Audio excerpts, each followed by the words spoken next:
Hello everyone, this is the Know Your Place podcast, and this is episode 7. On this week's episode, David comes on to talk about growing up in Washington State and moving to Indiana. He also talks about drugs. Stay tuned.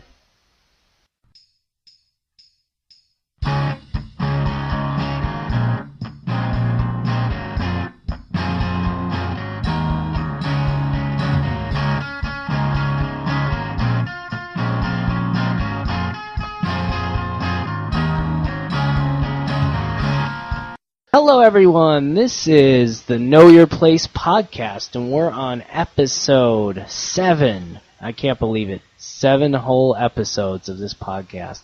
And in this week, I have a special guest with me. His name is David. Say hello to the fans, David. Hello, fans. And David here is coming on to talk about Washington State. Is that correct? That's right. Yes. Now, Washington State already has one strike against it, because when we talk about Washington, I think most people think the capital and not the state. Right. Yep. I'm always getting confused of being being from where the Redskins play. Right. Yes. So anyway, so we're going to talk about that this week and why you're now a Hoosier. You know, instead of I don't know, what do they call people from Washington? Do they have a Washingtonians? Washingtonians, okay. All right. So I guess I'll sort of start with my preconceived notions of Washington and see how quickly you can burst them. All right. Let's see. First, obviously, I know about Seattle, right? You know, the show Frasier, I guess, comes to mind, and Starbucks and coffee houses. Right, Starbucks, yeah.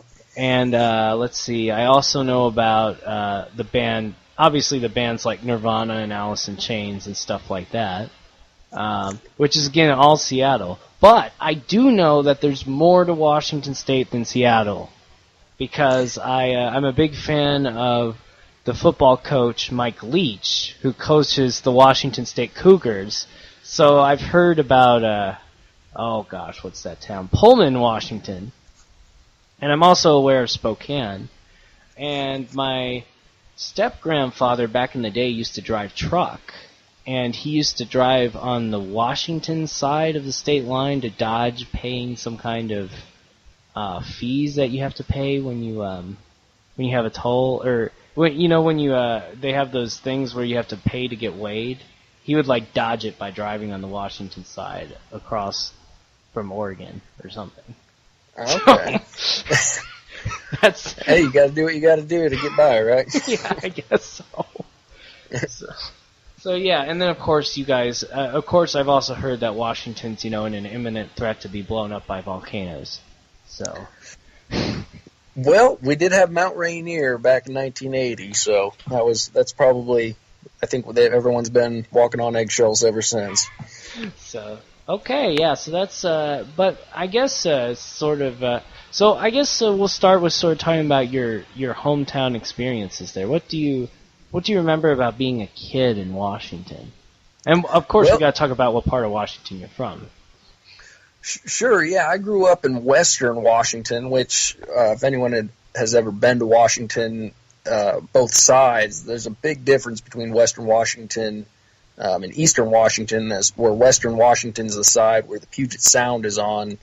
It's a lot more green, a lot more pine trees, kind of that, scenic view. And then when you go to Eastern Washington, it's more dry, flat farming land. So I grew up on the west side in a town called Kingston, which is in Kitsap County, and it's right there on the Puget Sound. And I remember as a kid just growing up and, just like a normal childhood. A lot of fishermen in your town? Fish, yeah, there's a lot of fish, because it's right off, and actually I could walk from where I lived, about 10, 15 minutes down to the neighborhood beach, and I could actually walk to the beach, but it's not like the type of beach that you would see like in the ocean. The Puget Sound is connected to the ocean, but if you look at a map of Washington, you see this big bar of water come down Right. from north of the state, and that's like what they call the Puget Sound. So it's salt water, but there's not like waves or anything. There's a current. But if you walk a lot of different places in Washington, there's a lot of places to live right on the Puget Sound. It sounds kind of similar. My parents' hometown, Port Washington, Wisconsin's on Lake Michigan. So it's sort of like a different kind of beach town than like, the Atlantic Ocean or the Pacific Ocean. But obviously Lake Michigan is fresh water, so you could drink it too if you really wanted to. Yeah, the salt water, I don't suggest drinking that. That's not a good experience, especially when you're swimming in it and you just get a bunch up your nose. That's never fun. Okay, cool. So I'm trying. So let's see. If it's sort of, what would you consider your community like when you were a kid? Did you have I don't know. I'm trying to sort of build on here. My childhood. I think you've listened to some of my episodes, so it's you can tell I've lived all over. Did you grow up in sort of? So was that the main industry in the town, fishing, or was it a different one? Was there a big plant everybody worked at, or? Well, one of the big things that was from where I was from, being on the Puget Sound, was the ferry system. That's actually where my dad. That's where he actually still currently works. He's about to retire. But to get from one side of the Puget Sound to the other, you could drive around, or there's different ports where they actually have a ferry system. It's a state-run ferry system where you could actually take a boat and actually go to Seattle or Edmonds, Washington, and pay a toll. Much quicker than driving all the way around. Oh, definitely. So a lot of people who commute, who would commute from like areas where I'm from, kind of in the more of the suburbs, they would go, and if they worked in Seattle, they would take the ferry boat. And of course, you could drive around, but like you said, it's a lot quicker just to take the ferry. So a lot of people work there. But other than that, a lot of people would commute normally to the city as far as big industry. And actually, right next, as far as the fishing goes, right next to where I lived, was a couple Indian reservations. Oh, that's really cool. There's quite a few in Wisconsin, too, so... This is sounding very similar to Wisconsin. Actually, you mentioned your dad was a ferryman. You'll have to listen to this old song from the 80s that I got turned on to by South African radio because this artist, I guess, is touring South Africa. And it's called Don't Pay the Ferryman. Oh, really? It's a South African band? No, it was an English band, but... Oh, okay. But they were touring there, because I'd never heard of this song. It's some really weird, whacked-out 80s song, and it's hilarious, because it's like, don't pay the ferryman. It's sketchy. I'm going to have to find that link and send it to my dad. He'll get a hoot out of that. Okay, cool. So, yeah, a lot of commuters. So it's kind of a bit of a bedroom community to Seattle, but not quite. Did it have its own identity, this town? Well, yeah. I mean, in a sense, it's. I guess you could to put it one way. There was kind of a lot of like hippies, You could put it a lot of naturalists. It's kind of very earthy, I guess. I don't know the right word to use for it, but it's definitely a lot different than where I am now here in Indiana. But there's a lot of. It's very progressive. I guess there's the word to use. It's very progressive. Boy, this sounds so similar to Wisconsin. No, I'm kidding. There's other parts of Wisconsin. But yeah, okay, so cool. So, I guess we'll just kind of, so do you still feel a strong connection to your hometown? Do you miss it? Do you miss things about it? Is there anything you miss about it?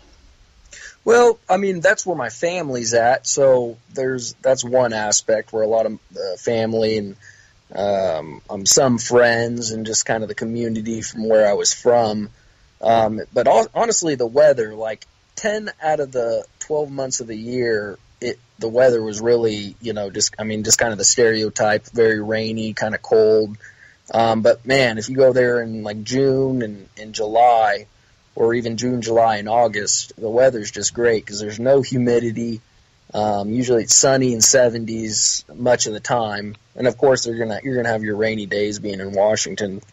But it's beautiful weather, beautiful scenery, and no humidity. That's one big thing I never really experienced till coming out to Indiana was the humidity. Yeah, I guess it's kind of what it's like, that northern rainy area. Also, I've heard that's much like what British Columbia is like as well. Of course, I've never been to either place, but in Wisconsin, I would say it doesn't get that humid either. Now, in Kentucky and Indiana, it gets pretty humid. So, and in North Carolina, it gets very humid. North Carolina, I've never been there. It gets humid in North Carolina, you said? Oh, it's terrible. The heat index sometimes will be like 10 or 15 degrees above the actual temperature. Oh, wow. The farthest east I've gone is Ohio, so that's pretty much as far east as I've traveled. Man, you are a West Coaster. Yeah, getting drawn. I'm having to venture out.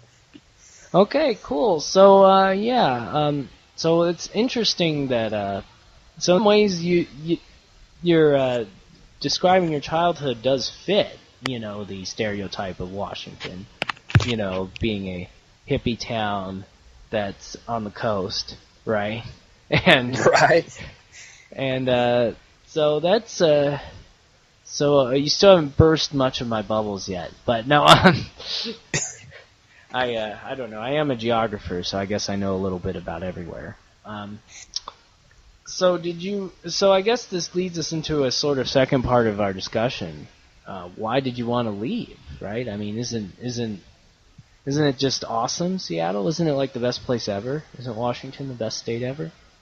Well, it's really the only place I'd ever really known. I had been to Oregon and California before, but other than that, those were the only two states that I had ever really traveled to, just to kind of visit family, going on a road trip, traveling back and forth. But it wasn't until probably my teenage years I started kind of partying a lot and ended up getting kind of in the drug scene and got to a real low point in my life. And I heard about a place out in Ellettsville, Indiana.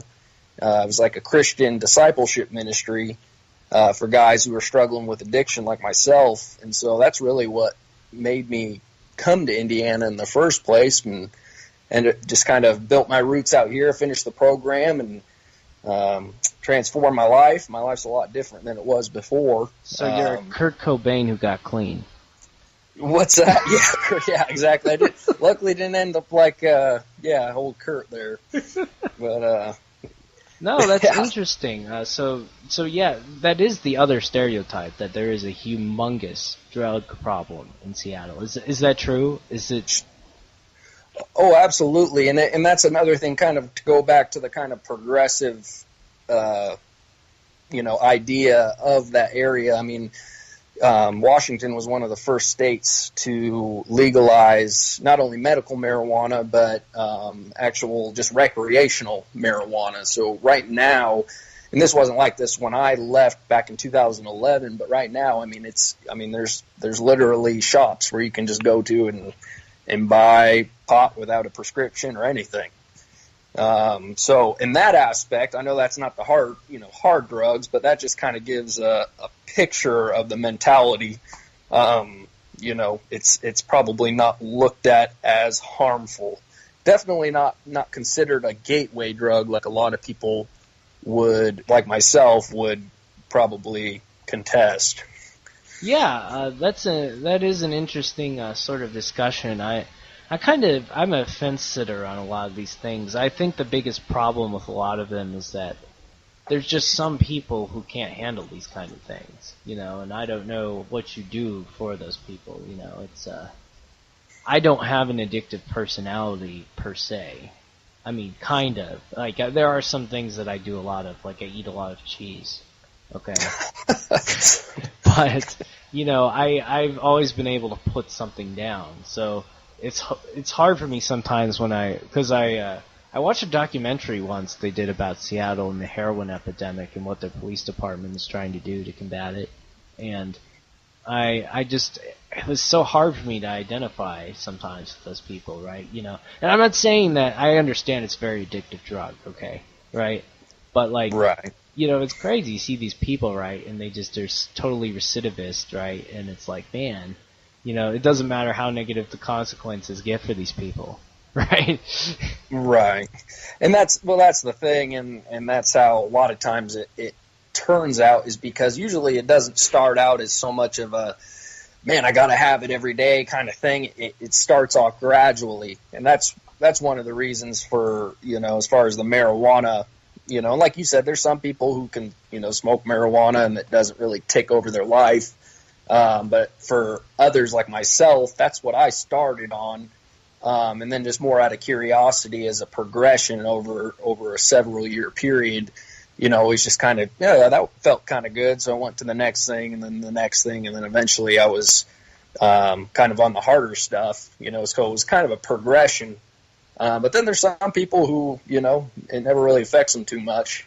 But it's one of those things where, you know, you just never know. You never know who's gonna fall into that trap. Yeah, it's very tricky. So you moved to Indiana because you heard about this discipleship ministry for people who were on drugs, I guess, addicted, right? Right. Am I characterizing this correctly?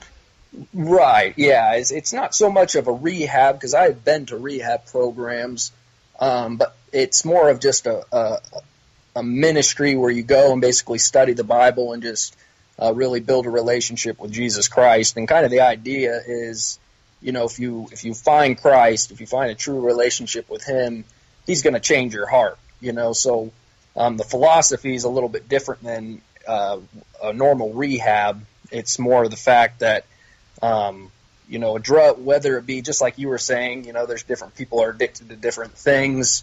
In one way or another, I would argue, one way or another, everyone's addicted to something.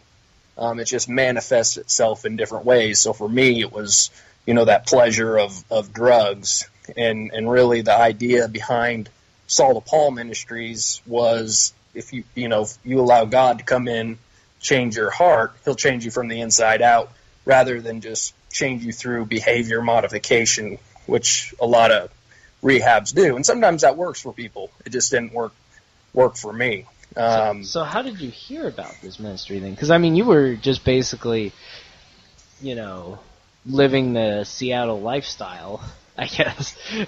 Or Right. Right.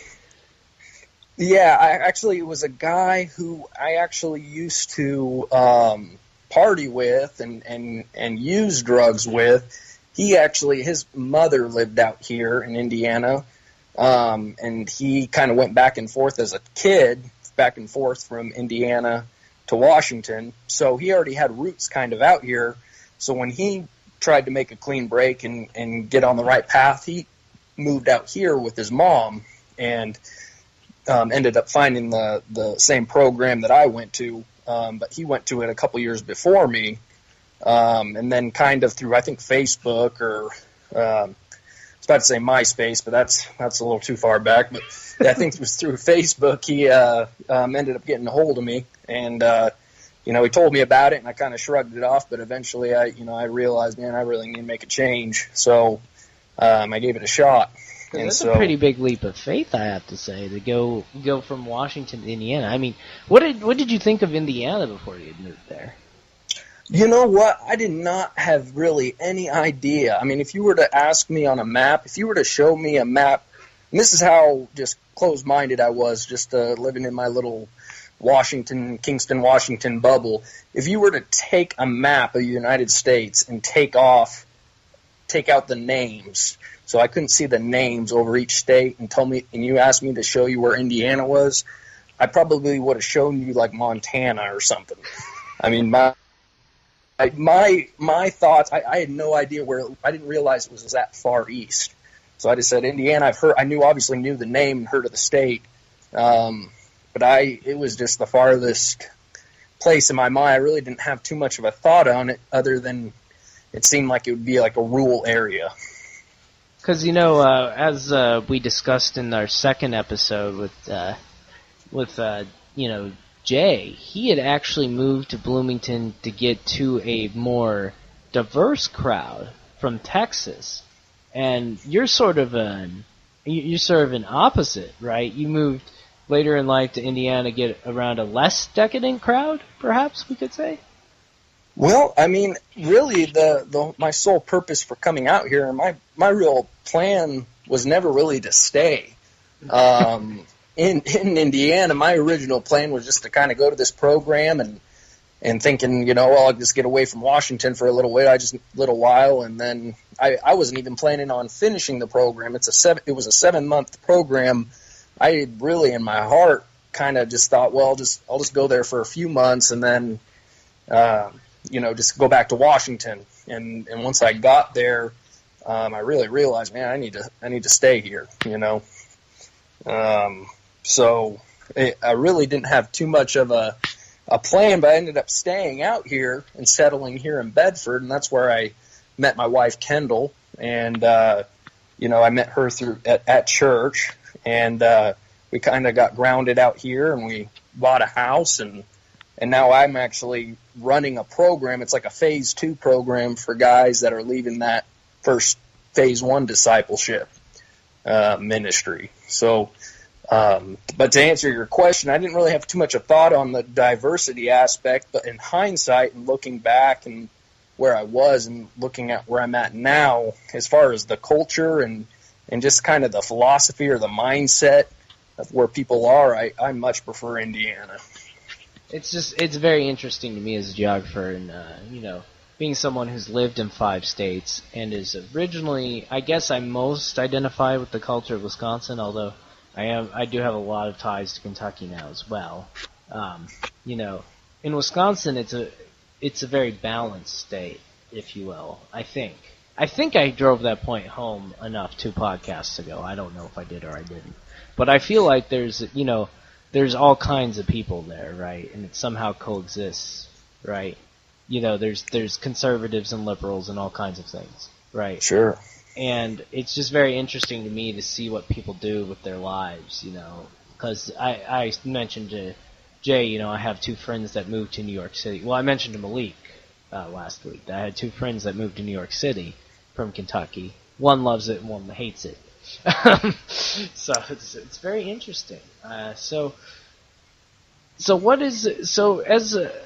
as you see your life going forward, you say you feel like you've integrated into Indiana. What do you like the most about Indiana? Because I actually haven't had anyone talk up Indiana on any of my episodes yet. So, right. Well, I mean, really, honestly, the people, and like I said, I have only the West Coast kind of perception of where I lived before.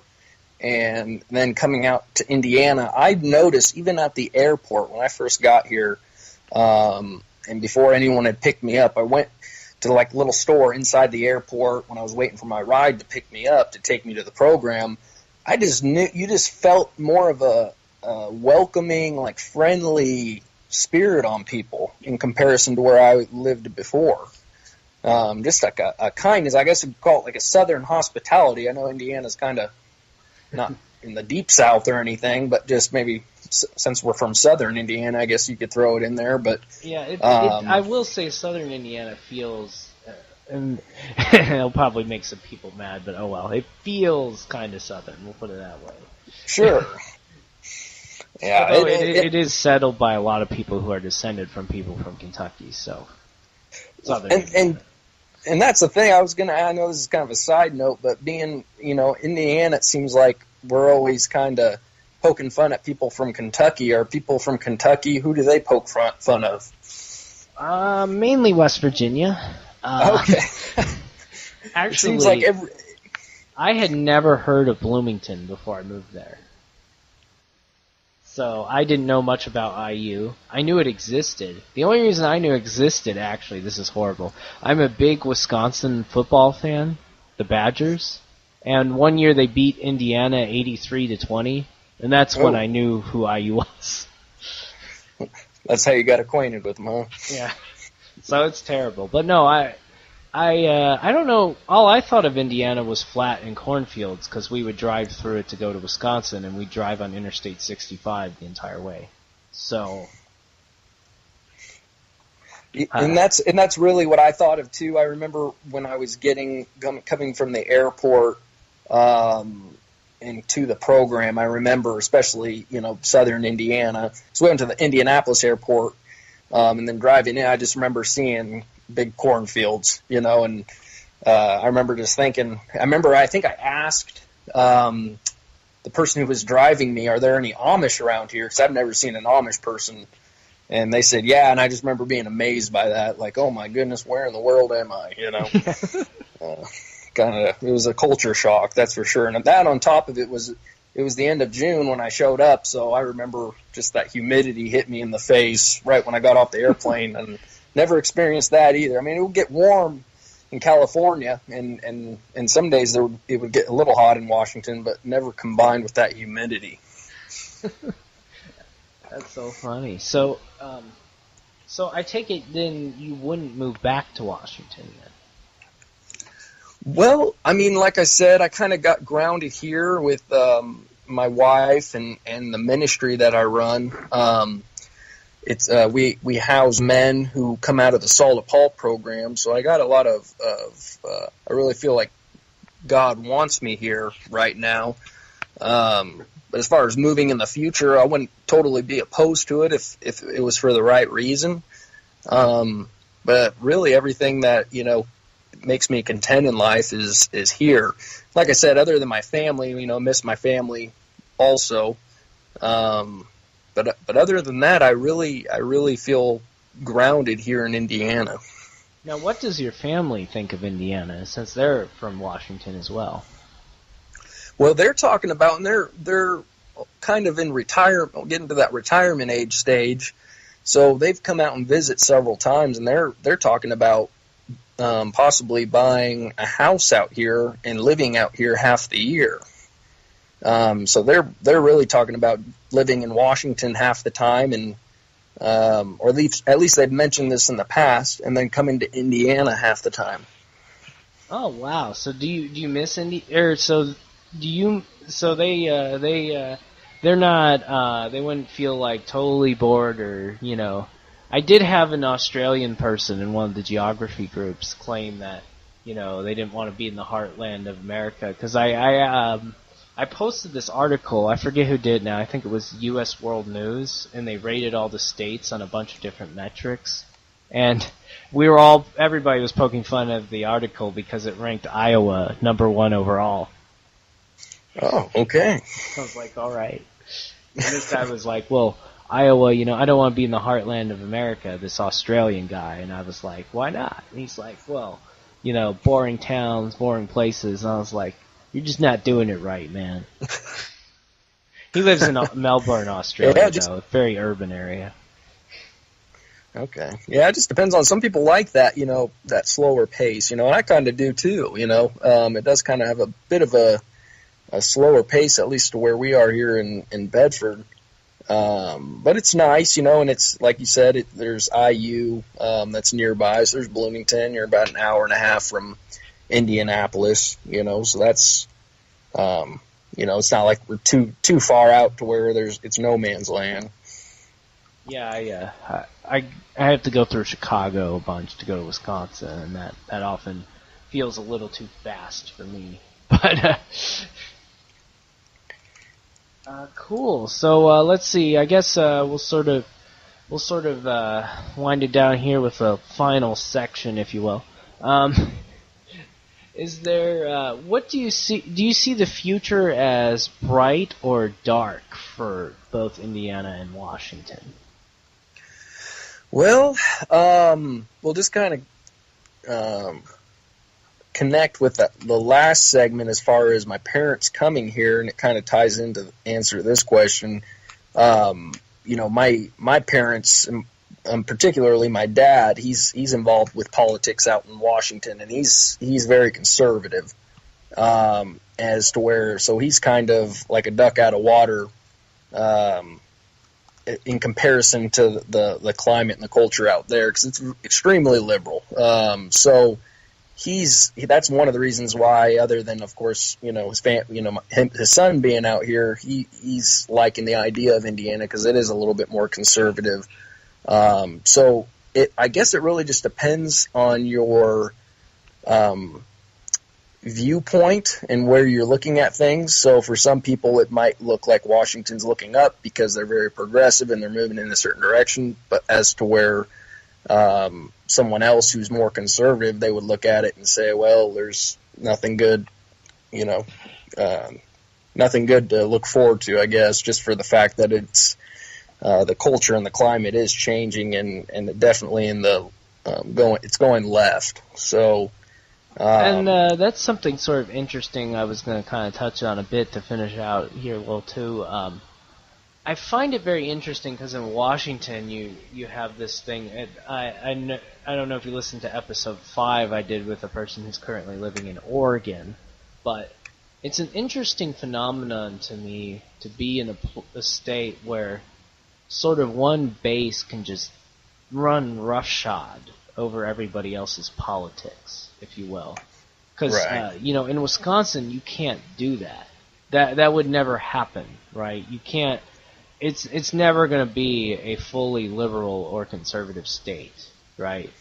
Sure. It's always been a battleground state. It's always been a state that flips. And it's also interesting because it seems like Indiana has kind of bent conservative in the past couple decades.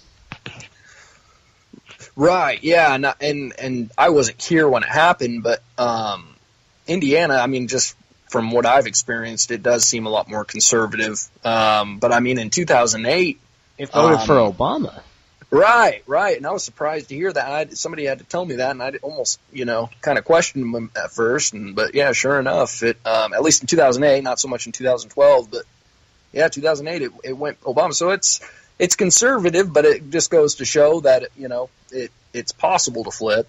As to where Washington, I would be extremely surprised if there was ever a Republican, or at least from here on out, a Republican or conservative governor or anything of that matter. At least that was really conservative. They might call themselves a Republican, but to be a Republican in Washington, as far as in a higher office like that, I'd be really surprised. What do you think causes this sort of roughshodness in some states? Well, I mean, I guess it's just we're a product of our environment in a lot of cases. So I guess just from the people that have gone before us, just certain webs of thought and different ways of thinking just kind of passes on from one generation to the next. And I guess it really just... I think I ask myself the same question at times, but with Washington, it really, I don't know, it really is extremely... Because it's extremely California, different. Was responsible for Reagan in the 80s, right? And right. California is where Reagan was from. Yeah, exactly, and that's a good point, and it just goes to show how much things have changed, even in the short amount of time, the time span. Because even though Reagan, he was a Republican, he, in some areas he was kind of more moderate, so maybe that might be the only reason why he even passed, as far as being a Republican mayor or a Republican governor in California. But yeah, I mean, just the climate and the culture, especially Oregon, Washington, and California. There's even been talks, and I don't know if it would ever happen, but there's a movement kind of growing that they want to break off and be their own country, essentially. I've heard those time and again. It is sure. Interesting. It's always them or Texas, both ends of the spectrum, Right.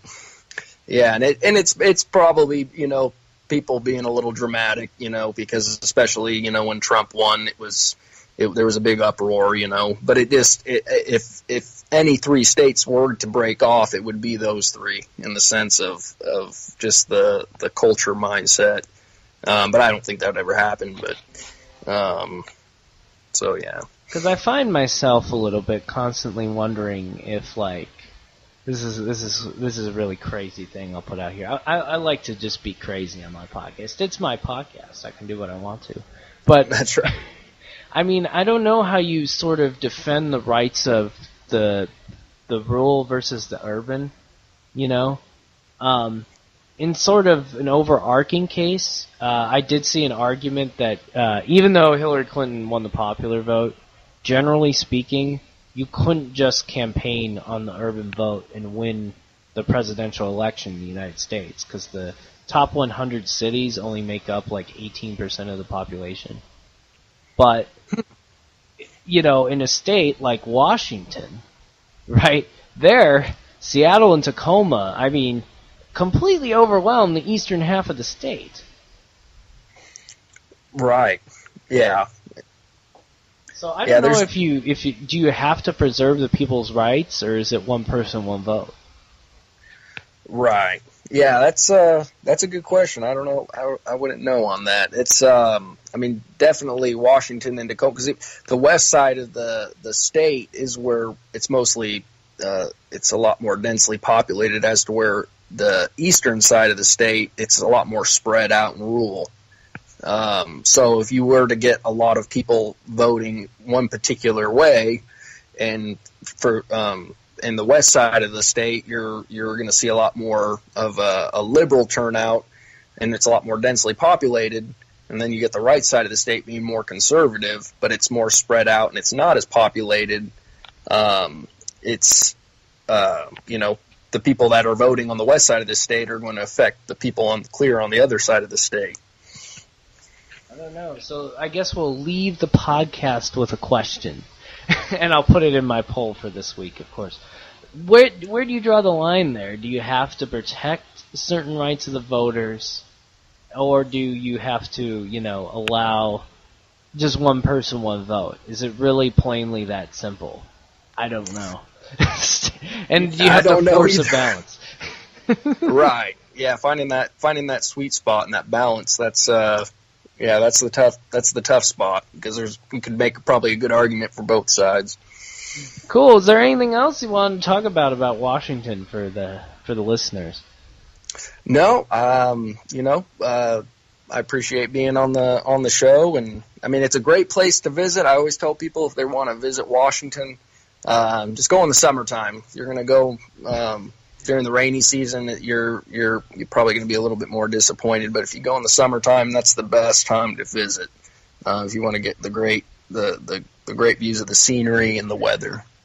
Sweet. Well, maybe I'll have to do that sometime if I get some spare time. All right. Well, thanks for coming on, David, and we'll say goodbye to the fans. All right. Bye, fans. All right. Cool.